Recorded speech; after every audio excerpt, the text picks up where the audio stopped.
Hello, everyone. My name is Cordell Carter of Expectant Advisory. Wishing you a hearty welcome to our latest installment of the Expectant Advisory webinar series. Today's topic is learning from Khojaly, what Americans can learn from the South Caucasus region. Now, I, like many of you, have been following the news, especially international news lately, any diversion from what's going on in the USA. And I've been following a lot this tension between Azerbaijan and Armenia in the Karabakh region. And I'm sure I'm mispronouncing it, but our panelists today will help me understand. So I wanted to learn more about this conflict. And so this conflict apparently started in the late 80s. And in September of that year of the late 80s, I want to say 87, 88, the world witnessed a resurgence of violence, frankly, that ended last November, last fall. One of the most tragic episodes of this long conflict was in the village of Khojaly.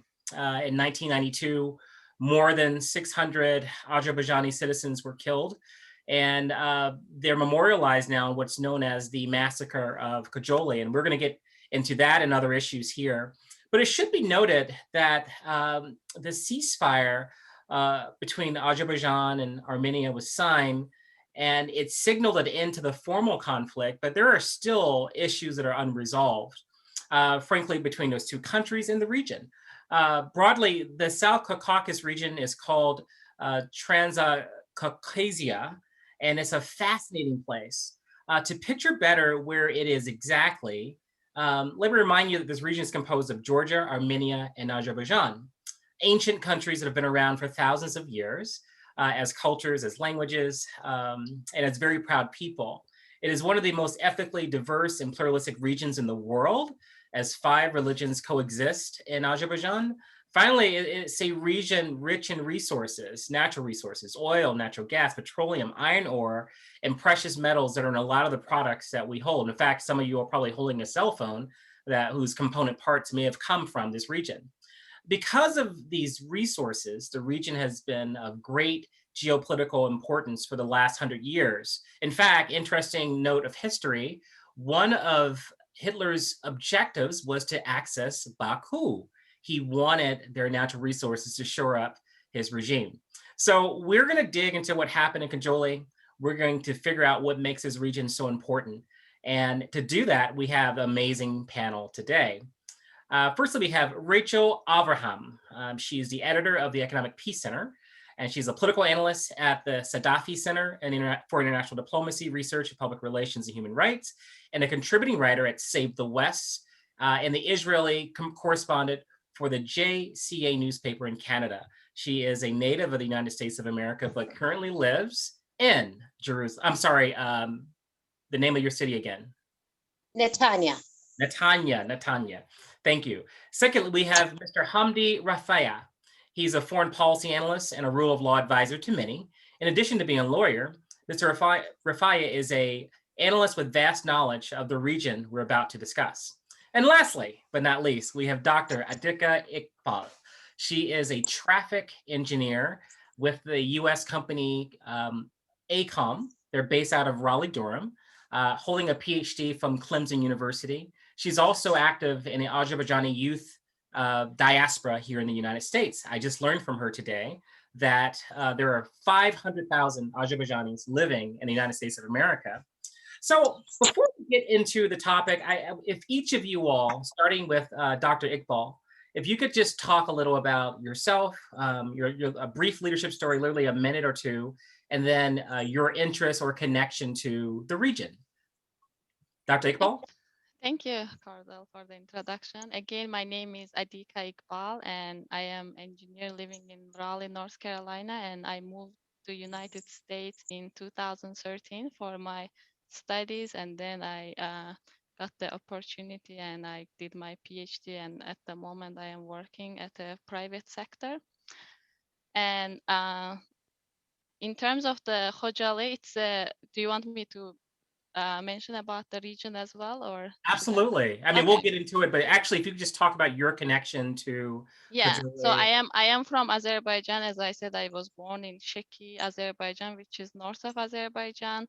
And Karabakh has been a very sad part of us since I was born, before even I was born, and there was some like conflicts going on between Armenia, and there have been so many Azerbaijani innocent people killed during this conflict, even like during the Second Karabakh War, where like civilians got bombed and this kind of thing. So that's mainly the nature of the issue and conflict. Yep. Great, thank you. Hamdi. Thank you for inviting me, Cordell, and thank you to the panelists.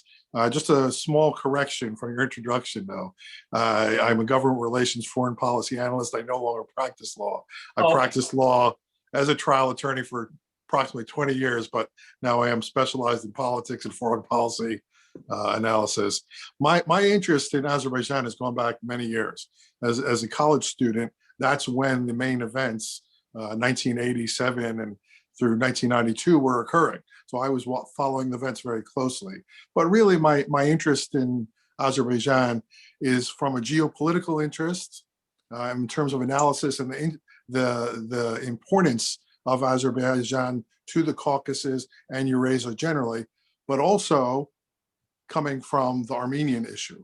There's a large population of Armenians in Syria. And so naturally, because Armenia was in the conflict with Azerbaijan, this is of particular importance to myself as a Syrian American. Great, thank you. And Rachel. Hello, as you know, I am the editor of the Economic Peace Center, but what you didn't mention is it was established by former Israeli Communications Minister Ayub Kara. It was founded in order to support the Sons of Abraham Alliance, which was established following the Abraham Accords and works to advance positive relationship between Israel and other countries in the Muslim world. As part of my work for this center, I raise a lot of awareness about the political issues in various Muslim countries, including Azerbaijan. I also work for the Safadi Center as a political analyst, and we do a lot of work related to the repression of minorities in the Muslim world, and this includes obviously the oppression of Azerbaijanis in the Islamic Republic of Iran, as well as we work to promote positive relationship between the State of Israel and other countries that are in the moderate axis in the Muslim world, including Azerbaijan. And actually for the J.ca newspaper in Canada, 50% of my articles are related to Azerbaijan. 50% are related to Israel, 50% Azerbaijan. So I'm kind of like an Azerbaijan columnist there, in addition to being an Israel columnist. So I would say that's my connection. Now, aside from everything related to Azerbaijan, I've been a journalist based in Israel since 2012. My articles have appeared in Israel Hayom, Out Sheva, Jewish Press, Jerusalem Online, Achval, Jerusalem Post, Washington Times, The Hill, Front Page Magazine, and numerous other publications across the world. I am the author of a book titled Women in Jihad, Debating Palestinian Female Suicide Bombings in the American, Israeli, and Arab Media. And this book was endorsed by former Israeli Minister Ayub Kara, who's presently in the Knesset now as an MK and is aiming to be a minister in the next government. I worked with him very closely. My second book is going to be on a biography of his life. And I also have a master's degree in Middle Eastern Studies, and I consider Azerbaijan part of the greater Middle East region. And I've and within the field of Middle Eastern Studies, aside from focusing a lot on the Israeli-Palestinian conflict, I've also focused a lot on the Turkic-speaking countries as well. Fantastic. So as everyone can tell, we have quite the panel here. So let's start at the top, trying to get some context. Now, bear in mind that most Americans have no idea where this region is, even though we've listed the countries. And so let's really get granular here. So the first question, where is Khojaly in relation to the country. So just help us understand it. Let's start with Adika here. Where is Khojaly, geographically So speaking? it's in the southwest of the Azerbaijan. It's a district located, it's a Khojaly in the mountainous Karabakh region of the Azerbaijan where all the conflict going on. Okay. And it's also a historical and cultural part of Azerbaijan. It's part of the Khojaly Gedebey region. And it has a history from even the back century from 14th to 7th centuries BC. And it is the city that where there's only civilian airport. That's why it was a very important center of the communication as well as the major economic power in the South Caucasus. And it became also a refuge for the Meskheti Turks when there was an ethnic cleansing going on in the Central Asia, as well as the Azerbaijani refugees who, driven out of Armenia, lived there. And before the massacre happened, the population was about 7,000. Yeah, Right. and mhm. So it's part of it's inside of Azerbaijan, part of the territory. Yes, it's Okay, got part of the Karabakh region also. Yeah, it is part of Azerbaijan. Yeah. Great. And so what is the next country that borders this region? Yeah, it's Armenia is the next Okay. country that borders. And in terms of the nature of the conflict, we all know, I am not sure, maybe many Americans may not aware, starting from 1988, Armenians had aggressive actions against Azerbaijan. And that was their long-standing plan to separate Nagorno-Karabakh from Azerbaijan, which is an internationally recognized part of Azerbaijan, and join it to Armenia. Okay. And therefore, in late 1991, they started attacks to those regions surrounding, and Khojaly was one of them. And so as a result, in one of the night, people like just middle of the winter, it would be very snowy day in February night from 25th to 26th. They attacked and 613 people were killed, including 106 of them women, 63 children, and 70 elderly people. And there was also 1,275 inhabitants taken hostages. And there are still, up until today, 150 person remain unknown, and we don't know what was the fate of those people. And in the course of the tragedy, there was 6 families were completely wiped out, 26 children lost both of their parents, and 160 children lost at least one of their parents. Great, great. Well, thank you for that context. Hamdi, as an observer of this region and this and the conflict and how conflict impacts the region, I'm very interested in your understanding of the context of Khojaly as it relates to the region and any destabilization efforts. Well, the whole Nagorno-Karabakh area was obviously very instrumental for both Armenia and for Azerbaijan. Azerbaijan had a very substantial population in Nagorno-Karabakh and Khojaly that had been attacked in 1992. For Armenia, I'll be perfectly frank, I think the region is most important because of the mineral resources. And I'm not sure it was ever seen as anything really much more than that from what we've seen of how they've left it.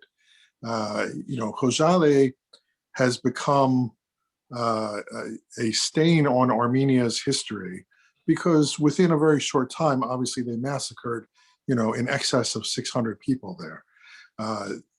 Khojaly itself is part of a much larger story though, because this was a war that Armenia had started to take this territory starting in 1987, ending in approximately 1992, and then going on this kind of hiatus of a Cold War, we'll call it, for a period where there was some shooting across the border until the most recent 44-day war. So Khojaly fits into that puzzle of what was going on there for the control of Nagorno-Karabakh. And it's important in that sense, both to the people and to the understanding of the Azerbaijani events that occurred there, because this is a stain on Armenia, but it is a memory that can never be forgotten for Azerbaijanis as well. There was never any justice for Azerbaijanis as a result of what happened there. And there's never been any accountability. There's never even really been much media about it. Virtually no one knows about it. So for Azerbaijanis, this was a massacre in silence, an unrecognized victimization that occurred. And now this is an opportunity for people to learn about that, talk about that, and understand why Khojaly was so important to Azerbaijanis because of this massacre. And Rachel, as an observer of Azerbaijan, a journalist about Azerbaijan, you said half of your articles are about Azerbaijan. I wonder if you could speak to us about the Azerbaijani imagination as it relates to Khojaly. What type of place does it have in a pedestrian Azerbaijani walking around the streets of Baku? Is this something at the top of everyone's mind? Is it that pervasive? I would say it's very much on the top of the minds of the Azerbaijani people. What happened in Khojaly, they consider a genocide. And if you look at the international legal definition of genocide, it really was a genocide because the international legal definition says that the deliberate destruction of a population in whole or in part is constitutes genocide. And this was the deliberate destruction of an entire city for no other reason than the fact that the people there were Azerbaijani. There was even a statement from a former Armenian president, basically saying that they did this deliberately because they wanted to send a message to the rest of the Azerbaijani populations. You have to remember 800,000 Azerbaijanis were ethnically cleansed from the Nagorno-Karabakh region during the First Karabakh War. Many of them grew up in internally displaced persons camps. They grew up with trauma. And you have to remember, like over 1,000 of them were abducted. These people were tortured. These people were raped. That many of them have severe PTSD. You can't really eliminate that. And even the children who were descendants, they grew up with traumatized parents, or traumatized older siblings. This is very much a part of their national memory, just like in Israel, the Holocaust is very much a part of the national memory, a national culture, and there really cannot be true peace and reconciliation between Azerbaijan and Armenia until Armenia gets their act together to recognize what they did in Khojaly, recognize that it was wrong, and to apologize for what they did. But as of now, they're in denial. They denied that it was even in a massacre. And until you deny the atrocities that they did, how can there be peace? How can there be reconciliation? The first step to peace and reconciliation is to acknowledge the atrocities of the past, to apologize for them, and only then you can move forward. Until you do that, you can't really move forward. And it's very hurtful for the Azerbaijani people that they don't recognize what happened as a genocide and that they don't want to take responsibility. It's like killing the victims a second time. And I would imagine, as in any conflict, there's a lot of whataboutism. Well, we did this when you did that, and what about this, and what about that? And I wonder, Hamdi, because I just read something today, maybe an hour ago, about the troubles that the Armenian president, or maybe prime minister, is having now as a result of the peace accord that ended the conflict last fall in this region. And if you could give us your read as an analyst on the post-conflict region, what's going on, and why was there an attempted coup, according to the Armenian prime minister, from the military? Well, I think to understand the post-conflict events, we have to look at the pre-conflict events, the pre-44-day war conflict events. From 1987 through the 44-day war, Armenia as a nation, and particularly its diaspora, had developed a culture of being anti-Azerbaijan and of also being victims. So they believed that they were victims of Azerbaijanis while having been the aggressor to have taken this territory. They saw themselves as both vulnerable and strong. They never imagined that they could lose a war. They saw themselves as better than everybody else and as the beginning of history, the start of civilization, the beginning of Christianity. They had very high expectations of themselves. So they came into this 44-day war with this belief that they were capable of anything. And they certainly were not capable of losing this territory. Throughout the war, the 44 days, as short as it was, they kept being told that they were winning. They kept understanding that they were doing well. And then when Nikol Pashinyan surrendered, and I mean, let's call it that, it was nothing short of an absolute surrender because of a complete breakdown of its military abilities. People could not understand that. How can we go from being the strong Armenian diaspora and from being Armenians controlling this territory that we retook militarily from Azerbaijan to surrender? So that's the mental state that they came to this from. So now, post the 44-day war, you have these people who were lied to, who are now upset and who are now incapable of accepting the leadership. This was not a democracy to start with, despite all of the media and journalists' recognition of Armenia as a developing democracy. It was not a democracy. They had this bloodless coup that led them to elections in the past, but since then they had actually become militarily much more aggressive in their language towards Azerbaijan. So post-conflict, post the 44-day war, you now see people who have lost confidence in Nikol Pashinyan and who have come out really against democracy. It doesn't matter that there were elections. It doesn't matter that they were moving or transitionally going towards being a full democracy. The reality is that when push came to shove and they didn't win this war, well, now why support Nikol Pashinyan? Why be a democracy?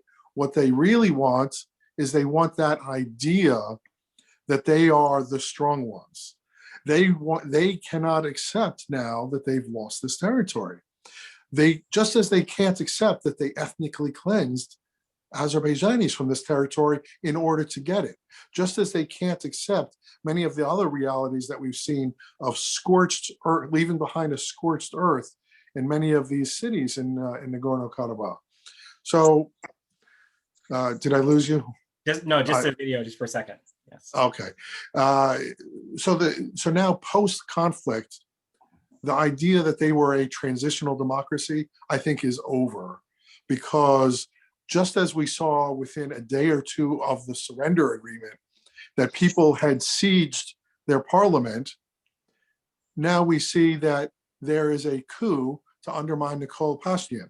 His response to that supposed coup is actually threats. So in Nikol Pashinyan's statements today, he actually threatened other politicians that they were crossing the line and that they would face consequences. Clearly, these are not things that happen in a democracy.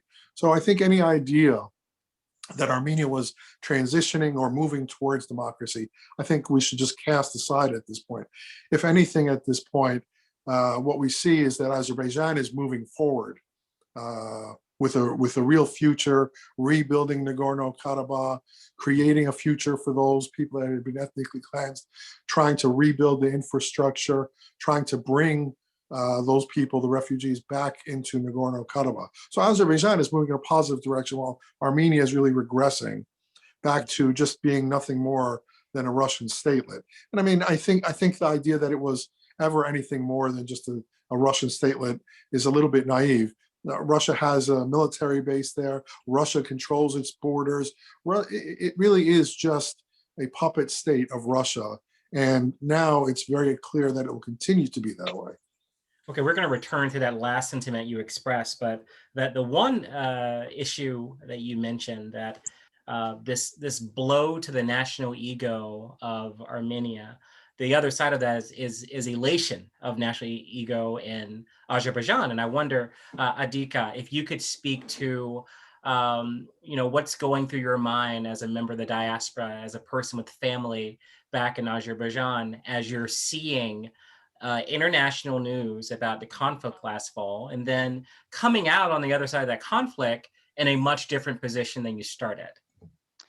Yeah, it's true that in South Caucasus used to appear less in American media because, like, as I mentioned, our diaspora wasn't as active as now, especially after the Second Karabakh War, we became very active, very united, especially after this war. And as also Hamdi mentioned, that there is a, I would call it toxic Armenian diaspora that is was very active, spreading fake news, like sponsoring politicians in US who would like come up with some agreement, recognition of the international recognized land, and using some other names for our Nagorno-Karabakh region and hiding fact. These were some of the problems, but as we grow as a network and as we have more connection with each other as a diaspora, that really helped. Like we became several times trending on Twitter with our hashtags, spreading the reality, as well as we are a brave country. It was just issue back in day that we had some kind of internal government issues that was going on. The country was distracted. We were trying to get independence from the Russia at the Soviet Russia at that time. So those were the issue that made Armenians misbelieve, as well as like tell all the diaspora that, oh, we are the best, we are right, and then the Karabakh belongs to us, whereas whole world recognizes it as Azerbaijani land. So I think as we grow, and also like as our young members getting more knowledgeable, more like language skills to spreading the news, that really helped us to get awareness. But in terms of my mind, of course, yeah, if you talk to any Armenian, they still continue having these toxic ideas. We've seen what has happened in Karabakh. They literally did like a genocide to the nature by cutting trees, burning down houses. Within that 20 years, there is absolutely nothing exists in that region, and it completely destroyed. And like they didn't even take care of the thing that they said it belongs to them. If it really belonged to them, they would have taken a better care and give some like improvement, prosperity, which we are doing right now after 20 years, trying to like get things back, the museums that they burned, mosques that they put the pigs and those kind of things. So again, I am in terms of the Khojaly also, like as Rachel mentioned, it's just we feel sad that it's like unrecognized. It's something like it's second genocide kind of, that when people don't apologize for what they did, and like the former president of Armenia freely talking about it, like how they did things to us, that upset us, of course, as an Azerbaijanis.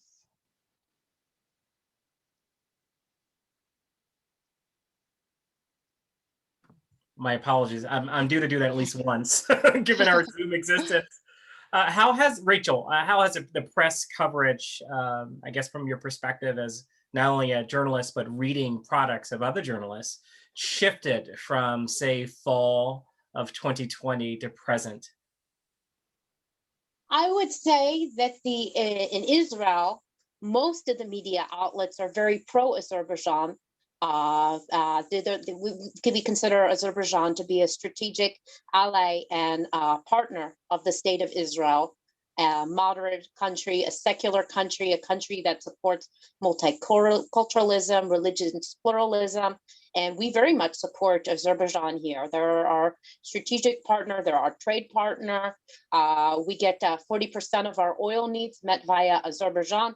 So most of the media outlets here are very pro-Azerbaijan. However, there are some leftist media outlets. So for some God knows reasons why, that they supported Armenia.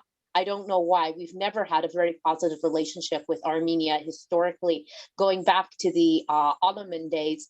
In the Ottoman Empire, the Jewish community was rival of the Armenian community. They had a lot of blood libels against us. They were very anti-Semitic. Recently, Holocaust Memorial was vandalized in Yerevan, as was a token of friendship between Israel and Armenia. And the Israel Ministry of Diaspora noted the high level of spike in anti-Semitism in Armenia in recent times. So I don't know why Times of Israel, why some people who write in some of the other more left-wing publications choose to support Armenia, but the most mainstream publications in Israel are supporting Azerbaijan. Now, in the United States, I think it's a bit different. In the United States, most of the publications are supporting Armenia. I think because in America, most of the population is Christian, they automatically support Armenia because it's another country that's Christian, and Azerbaijan is Muslim, and they don't look beyond that.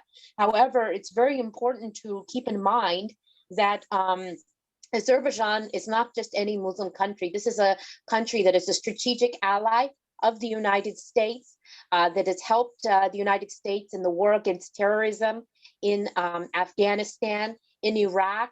They also helped America struggle in Kosovo. A good percentage of non-lethal equipment that goes to US soldiers in Afghanistan passes through Baku. And they've been very good intelligence cooperation between the United States and Azerbaijan has done everything to help America's struggle in the war against terrorism. It's also important to remember that Armenia is an ally of the Islamic Republic of Iran. You talk about them being a Russian statelet. Well, we can deal with Putin in Israel. Bibi gets along with Putin, but I am more concerned as Israeli about the fact that Armenia is a strategic ally of the mullahs in Tehran, that they were helping the mullahs bypass sanctions. They were letting them use Nagorno-Karabakh to get components for their nuclear program. And now the mullahs have gone berserk over the fact that it's gone into Azerbaijani control, because now they can no longer use that area as a base to bypass sanctions and to enhance their nuclear program. This is very important for me as an Israeli, and this is why I actually support Azerbaijan controlling the area, because it decreases the influence of the mullahs regimes. And I look at Armenia as a puppet state of the mullahs in Tehran, and the mullahs are 10 times worse than Putin. You can reason with Putin. Maybe he doesn't think like you want in the States, but you can reason with him. Bibi Netanyahu has learned to reason with Putin very well and get along with him very well. But talking to the mullahs, you're talking about people that chant death to Israel, death to America, people that are the #1 state sponsors of terrorism in the world. These are the people that there was a lady who had a heart attack and they still hung her on the gallows so that the person could have the honor of knocking her off the chair onto the gallows because there was a woman who killed a husband who was abusive to her. These are the types of people the mullahs are, and these are the types of people that Armenia is in bed with. And this is more of an issue, I think, than them being a Russian statelet. And this is precisely why in Israel we support Azerbaijan, because we can't stand the mullahs. They are the #1 threat to our security in the region and the world. They're also a huge threat to the United States, and you can't reason with them. Somebody who screams about martyrdom and death, you can't reason with them. It's a ticking time bomb with Iran. And anyone who's in the Iranian axis is an enemy, regardless what their religious faith is. Great. Thank you for that really good transition to the geopolitical importance of this region and why this conflict, Hamdi, receives so much press and comparison to the type of press it normally receives, which is none. We hardly ever talk about Azerbaijan unless there's a pipeline involved.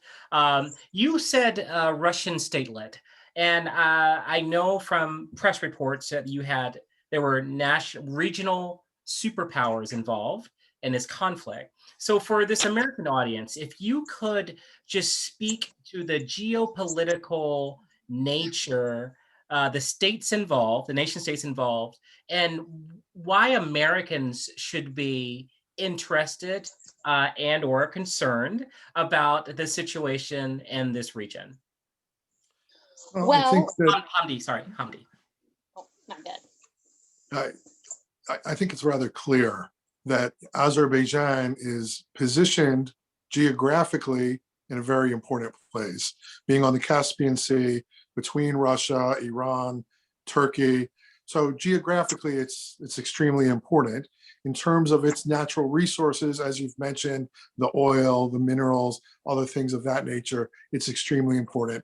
But what's not recognized often is that Azerbaijan, as a Caucasus state, is important for influence for pulling away other Caucasus states away from Russia. This is particularly important for countering Russia, and because there is a large ethnic Azeri community in Iran, it's also particularly important for countering Iran. So for those two reasons, and for a third reason that Armenians in Syria are generally supportive of Assad, I would say overwhelmingly, unfortunately, supportive of Assad and puts out much of their propaganda. And the US has a very clear anti-Assad position. We have many interests that are in line with Azerbaijan that Armenia is actually actively working against us on. So the Armenian diaspora works against our counter-Assad policy. Working with Azerbaijan assists us in our counter-Iran policy. Supporting Azerbaijan assists us in our counter-Russia strategy. And of course, Turkey being such an important ally of Azerbaijan, we could even call it a sister state. They have a very close relationship. And as influential as Turkey is, not only in the Caucasus, but throughout Eurasia and MENA as well, and even North Africa, we see that the interests of the US really do align with Azerbaijan in all of these places, because all of our goals are met by support of Azerbaijan and support of Turkey. So, to separate them out, I think is a mistake. America needs to be on the side with Turkey and Azerbaijan in all of these places, and Azerbaijan has historically been on our side. Azerbaijan has demonstrated itself to be a reliable ally to the United States, moving very progressively into the Western camp. And the fact of the matter is that while America has defined itself as a country that supports democracy, that goes through by promoting exceptionalism, in fact, we say that this is our place in the world. Despite that move towards democracy, we see that Azerbaijan as a nation is a much more free country, much more in line with our values as Americans than Armenia, frankly, I think could ever be. That's interesting you say the value alignment. And here I transition to Adika as a expat, member of the youth diaspora, a member of a 500,000 strong American Azerbaijani diaspora. I wonder, what is the message that you are sending to your peers in the US? And how are you or your peers engaging the other 9.5 million Azerbaijanis not living in Azerbaijan that are also part of this wider diaspora? Main thing we are focusing on is like spreading the news, letting world know that we exist, and also showing to most Americans or most media thinks that it's a really Christian-Muslim war, whereas as many of the Rachel and Hamdi mentioned, we are a very tolerant country. We have Jews, Christians, everyone very friendly living there. And as Rachel mentioned, like Iran really supporting Armenia, whereas Iran is a well-known Muslim country in the world. So we are trying to spread news as a Azerbaijani diaspora, and also making sure that we have a strong connections. We are able to also reach out to the politicians in US and let them know that we Azerbaijani Americans exist here and we are their constituents, and they should listen to us, and they should also aware of the facts. And in terms of connecting Azerbaijan also, is like we work with our diaspora committee in Baku, that we are very like back and forth changing information and getting information, and as well as like just like contacting to any media that whoever have like some news that shared which is not showing the facts and they are just like somehow biased information. We mainly focus on those issues. And yeah, in terms of connecting the people back home is also like we try to have some charities, some committees, whereas like for the Second Karabakh War, our either like soldiers or the families, we try to help them in a way that we can support them and yeah, to Great. listen their problems. Yep. Rachel, you were blowing my mind earlier with these connections you were making with certain actors that most Americans would find problematic, namely Iran. And I just wonder if you were talking, well, you are talking to an American audience now. What two or three things do you think is most important for them to know about Khojaly, about Azerbaijan, and about the importance of this region? I think that it's very much important for them to know um, that what happened in Khojaly was a genocide. It was a crime against humanity. And if we do not take a stance against genocide and crime against humanity by recognizing it as such, by raising awareness about it, by educating about it and teaching the next generation about it, then these kind of atrocities can happen again and again and again. Like, like there was the Holocaust. You have these neo-Nazis that say it never happened, or 6 million were not murdered, but there was somehow fewer, and it was a war, it was not genocide. You have neo-Nazi nuts in America that argue that. And then what does it lead to? You have other genocides that happen in Rwanda, you have Khojaly, you had Bosnia, and these kinds of things will just continue to happen and happen and happen until we all recognize that it is genocide. We educate the next generation about the genocide, and we also force the people who perpetrated the genocide to pay to pay for their crimes until there's justice for the victims. And this is why I think Khojaly is very important. Now, as what you said about Azerbaijan, it's a completely different situation. Azerbaijan is a secular state, a tolerant state, a multicultural state. There's 30,000 Jews living in Azerbaijan, by the way, and they are all very happy with their lives there. It's one of the few places in the world where you can leave a synagogue open in the middle of the night, unlocked, and nobody will attack it, nobody will vandalize it. In the US, there's so much vandalism of synagogues these days during the pandemic, but in Azerbaijan, it's unlocked. You can go in anytime, you can go in the middle of the night, and nothing happens because the population is tolerant to that level. It's really, really amazing for a Muslim country to be that tolerant and that accepting. I think even Americans in the age of the pandemic, with all of this divisiveness, with all of this hatred that's been going on, with the rise of neo-Nazism in the United States, could learn a thing or two from Azerbaijan about tolerism, multiculturalism, religious pluralism.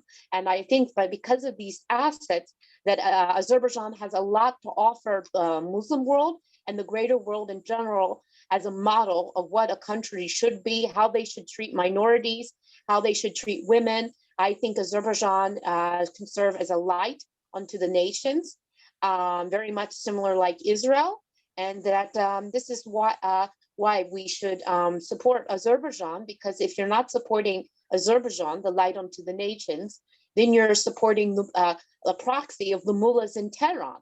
And we don't want to do that as Americans. Why would we support somebody who's buddies with somebody who chants death to the United States? That's like suicide. Great, thank you. Hamdi, same question. What are the two or three most important points you think about Khojaly and Azerbaijan in general to the American audience? I think Americans should remember that Azerbaijan is our ally, is our natural ally, and must be our natural ally moving forward. So for them, when they see congressmen such as Representative Adam Schiff or Senator Menendez introducing bills to make Azerbaijan accountable, I think they need to ask themselves, is that representing America's interests? Is that consistent? More about this legislation? This is the first that I've heard of it. Right. There are various bills. There's actually more than one bill asking that the U.S. State Department, for example, provides information about Azerbaijan to the Congress. There are various bills aimed at punishing Azerbaijan for what it's done in regaining its territory. And I think my point really is that these efforts by United States congressmen to do this is contrary to America's interests, because at the end of the day, we had at least 5 United Nations resolutions specifically requiring Armenia to withdraw from the Nagorno-Karabakh area. And that is the rule of law. That's standing for the rule of law. And if America is going to stand for anything, then it needs to stand for that rule of law, supporting those United Nations resolutions that required Armenia to pull out of Nagorno-Karabakh. So when Americans see their congressmen doing something contrary to even our own interests, they need to question that. They need to go to that congressman or that senator's office and say, hey, why are you doing this? Why are you attacking Azerbaijan when our interests are with them and they were supporting the rule of law? And there's another point I want to make about that rule of law issue, because the United States itself has a little bit of dirty hands here on this issue, because while we were not an active player, we were a member of the Minsk group, and the Minsk group, at the end of the day, functioned to prevent Azerbaijan from getting any justice or accountability, because the Minsk group was the hope that diplomatic efforts would lead to Armenia withdrawing from that region, from the Nagorno-Karabakh area.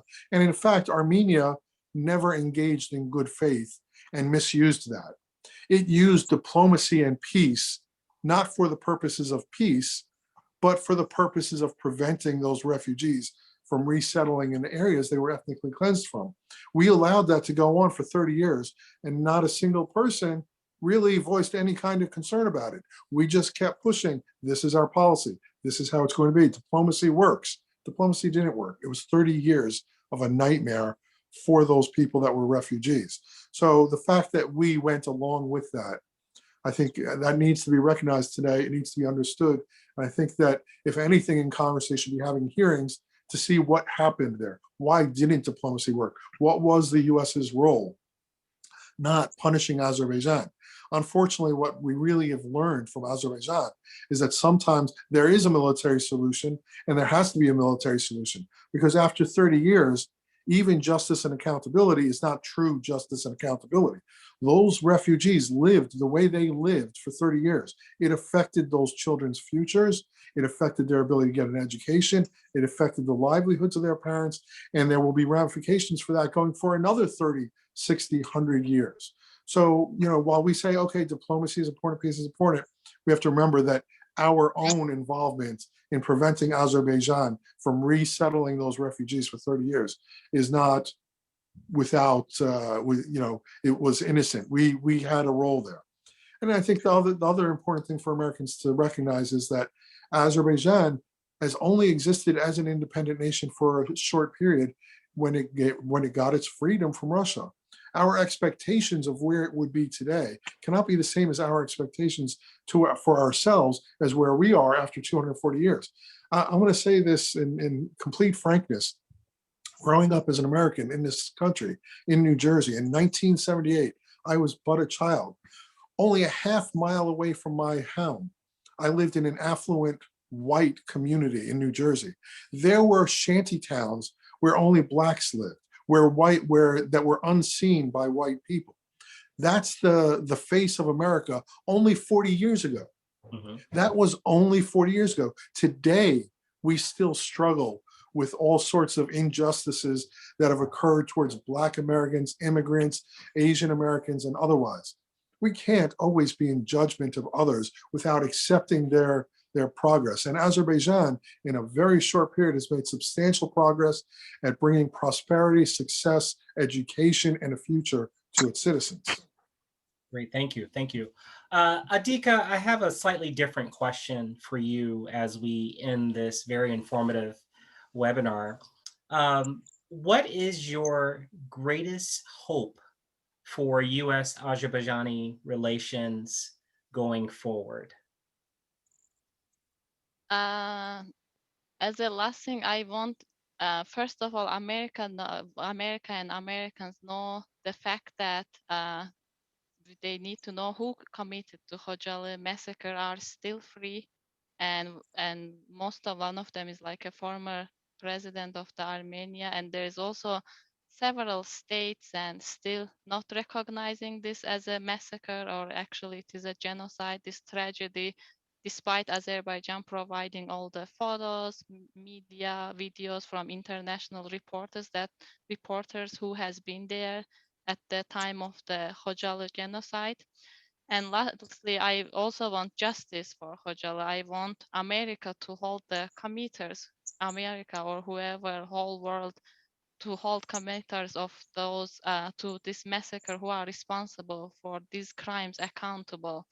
And I also want to raise awareness of the international community about the Khojaly genocide and get punished, because as we know that most of these politicians who are coming up with the bills are the representatives or senators of the regions like California, where there's a huge Armenian diaspora and they keep spreading their fake information. And I really want politicians or America by itself not look as a future vote, but look as a justice and support the right, support the truth, not the someone who is sponsoring them or feeding them with money.